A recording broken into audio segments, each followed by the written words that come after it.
अस्सलाम वालेकुम students, welcome to virtual university of Pakistan. आप देख रहे हैं वीयू अपेक्स चैनल और आज हम बात करेंगे जीडीबी के बारे में कि जीडीबी को किस तरह सॉल्व करते हैं ग्रेडेड डिस्कशन बोर्ड को।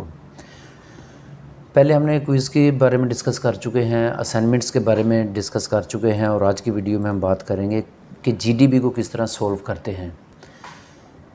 आपने इस तरह ओपन कर लेना है, अपना एलएमएस ओपन करना है और जिस सब्जेक्ट का जीडीबी आया होगा उससे पहले आपने उसकी इंस्ट्रक्शंस लाजमी पढ़ लेनी है कि इंस्ट्रक्शंस में क्या कहा हुआ है।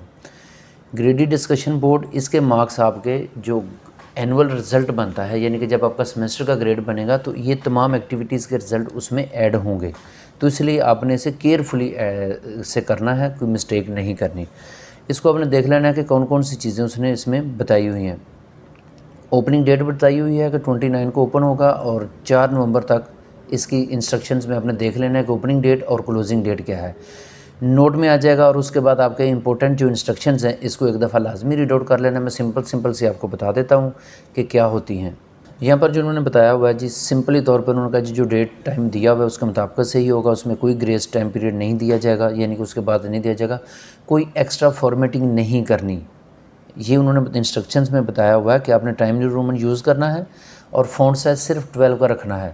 आपने एंड से कोई बोल्ड टैलिक ये वो नहीं करना, जो इंस्ट्रक्शंस में दिया हुआ है उसके मुताबिक से ही आपने करना है। और उसमें ये भी बताया हुआ है कि आपने रेलिवेंट टॉपिक के मुताबिक से लिखना है, कोई एक्स्ट्रा लंबी चौड़ी डिटेल नहीं लिखनी, जो टॉपिक बताया हुआ है उसके मुताबिक से टू दी पॉइंट आंसर देना है। उसके बाद है जी, आपने किसी स्टूडेंट से कॉपी पेस्ट नहीं करना। अगर आपने किसी से कॉपी पेस्ट किया तो आपको 0 मार्क दिया जाएगा, यानी कि आपको कहने का मतलब है कि आंसर आप जहाँ से मर्ज़ी ले लें लेकिन अपनी वर्डिंग में लिखें। अपने पॉइंट्स को क्लियर करने के लिए अपनी वर्डिंग में आपने लिखना है। तैयारी के लिए उन्होंने बताया हुआ कि बुक लें, वेबसाइट लें, अदर रीडिंग मटीरियल वहाँ से जाके आप देख सकते हैं। और जो जीडीबी है ग्रेडेड डिस्कशन बोर्ड, उसको जीडीबी में ही पोस्ट करना है, ना कि आप उसे एमडीबी में पोस्ट कर दें। क्लियर हो गया जी। इसमें मेल के ज़रिए भी एक्सेप्टेबल नहीं होगा। ये तमाम चीज़ें आपने इंस्ट्रक्शन एक दफ़ा इसे रीड आउट कर लेना है। और कुछ टीचर्स जो हैं वो बता देते हैं इंस्ट्रक्शंस के अंदर कि आपको कितने लेक्चर्स में से आ रहा होगा, आपके लेक्चर के अंदर भी बता दिया होगा और वहाँ से भी सारा बता दिया होगा। अब आते हैं जी जीडीबी को सोल्व किस तरह करते हैं। अनाउंसमेंट हमने देख लिया है, जीडीबी पे हम क्लिक करेंगे। ये आ गया जी ग्रेडेड डिस्कशन बोर्ड।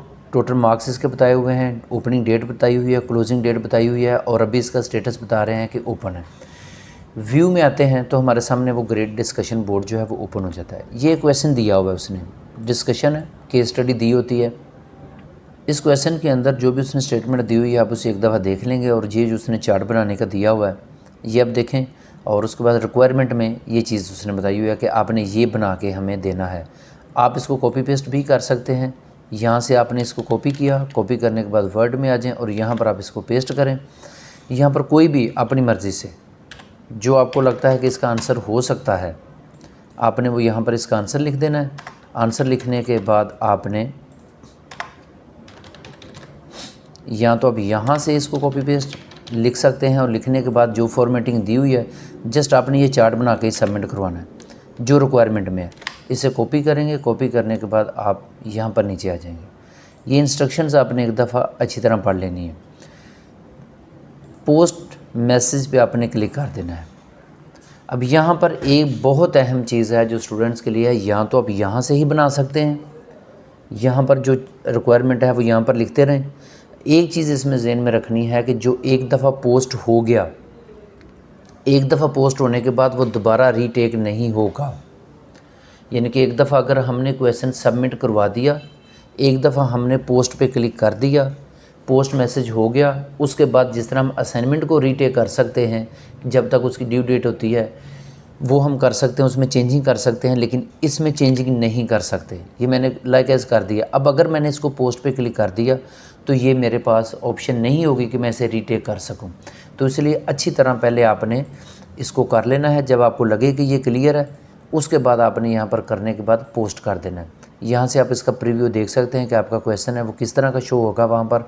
यहाँ से आप इसे चेक कर सकते हैं और अच्छी तरह करने के बाद ही इसके अंदर आपने पोस्ट करना है। एक दफ़ा पोस्ट हो जाए तो दोबारा ये नहीं होता।